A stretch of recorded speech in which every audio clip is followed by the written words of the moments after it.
Alright, Shalom. First, I want to give all praises, honor, and glory to Yahweh, Ba'ashem Yahushai, Ba'ashem Chakudash. Double honors to the apostles of Great Millstone, and peace and blessings to the elect.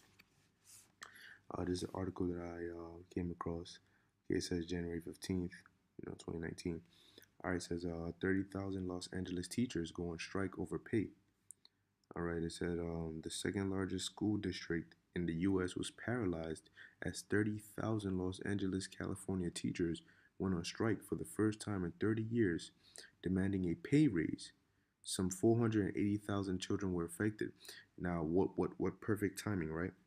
In the midst of a partial government shutdown, you have this going on. Okay, it says, and let me say this, man. This shutdown, all right, is gonna be it, man. And the thing about it is that it's only getting worse and worse and worse as time progresses. Okay, the squeeze is coming down and it's getting tighter and tighter and tighter. Okay, and people are gonna get to the point where they can't take it anymore. Okay, when they don't see any hope in sight and they start taking matters into their own hands. Okay, that's what America's facing, man. A civil war, race wars, uproars. Because we're in that time.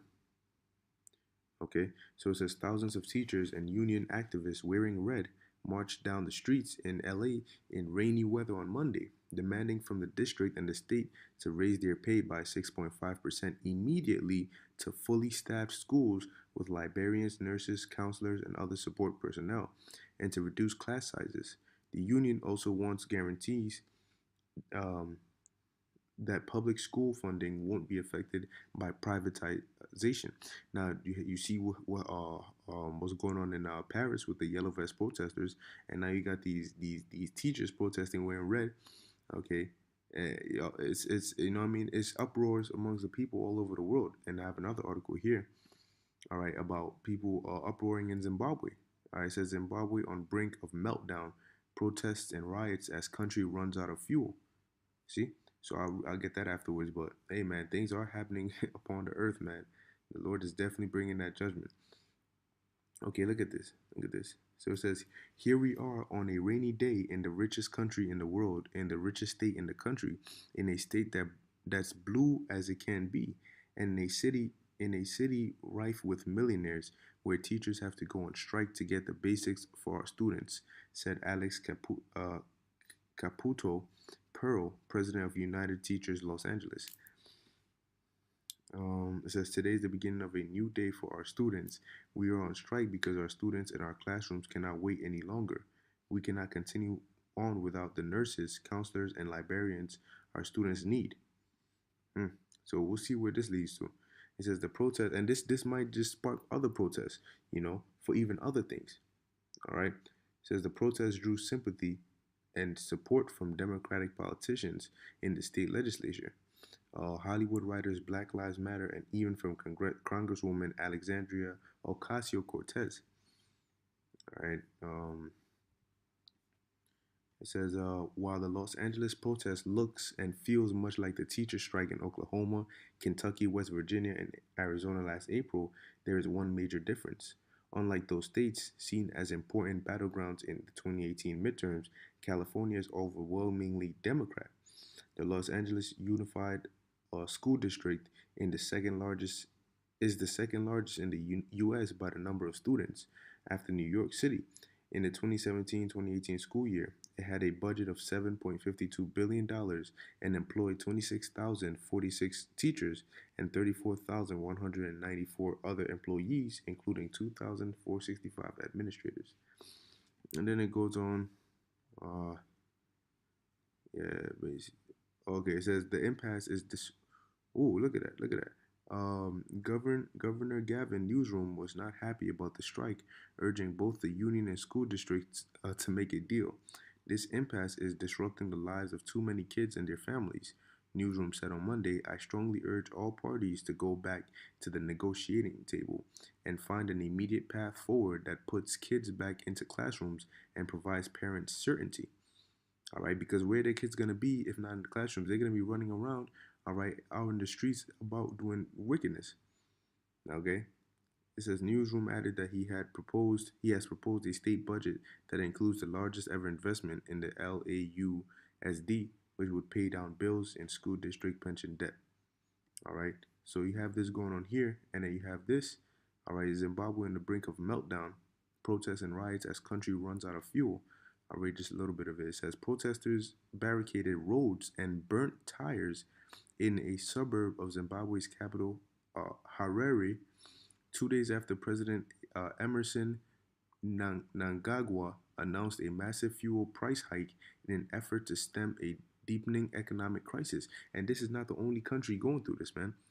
That economic crisis is hitting many countries, man. Why? Because there's going to be a global economic collapse, which is going to usher in the microchip, man, as the solution. That's why it says the chip is going to try the whole world, the hour of temptation. It says cash shortages have plunged Zimbabwe's economy into disarray, threatening widespread social unrest and undermining Mnangagwa's efforts to win back foreign investors sidelined under his predecessor Robert Mugabe. Okay, it says Ngagwa's announcement of a 150% increase in fuel prices was greeted with shock in Zimbabwe, where unemployment is over 80%. Get ready to start seeing that here in the US. It says the government sets fuel prices via the Zimbabwe Energy Regulator Agency. Residents of Epworth, 22 miles south of the capital, protested after the main labor federation called for a 3-day strike starting on Monday in response to the price increase. The main roads to town have been barricaded with rocks, and there is no public transportation carrying people. Fabian Makona, a 27-year-old Epworth resident, said. Police fired tear gas to disperse the youth protesting outside the High Court of Zimbabwe's second city, Bulawayo, according to video footage from Center for Innovation and Technology, a news local service. So, showing you, man, that these things are going on all around the world, man. Okay, and it's not good, man. Everywhere around the world, it's just getting worse and worse and worse because this is the end of Esau's reign, the end of Esau's rule, man. The world is about to be a completely different place very soon, but first it needs to be destroyed. And the Most High is going to bring down all these different infrastructures, these economies. All of that is going to come down, man. All right, but I get this quick precept. This is Second Esdras chapter 9, verse 3, because this is biblical prophecy. Okay, I'll start at verse 1. It says, let me read it from here. He answered me then and said, measure thou the time diligently in itself, which is what we're doing. Constantly watching the news, watching what's going on around the world, measuring it and comparing it to the scriptures. And when thou seest part of the signs past, what signs? The signs that the prophets wrote about, the Lord prophesied about, things written in the scriptures. Okay, how are we gonna see part of the signs past? By reading the scriptures and filtering what's going on in the world through the scriptures, because it's prophecy, which I have told thee before. See, Romans 15:4, what was written aforetime, meaning in the past, was written for our learning. Today, thou shalt then thou shalt understand that it is the very same time wherein the highest will begin to visit the world which he made. Therefore, when there shall be seen earthquakes, which we're seeing a lot of those, and uproars of the people in the world. Okay, you see what's going on here in Zimbabwe. You see what's going on in Paris. You got protests in Los Angeles with teachers going on strike. Okay, things are happening, man. So it says, then shalt thou well understand that the Most High spake of those things from the days that were before thee, even from the beginning. And this same thing is what we're doing right now. Okay, we understand this because we read these things before they're happening. Okay, and I ended with this: for like as all that is made in the world hath a beginning and an end, the end is manifest. All right. Matter of fact, verse 6. Even so, the times also of the highest have plain beginnings in wonder and powerful works, and endings in effects and signs. And that's what we're seeing.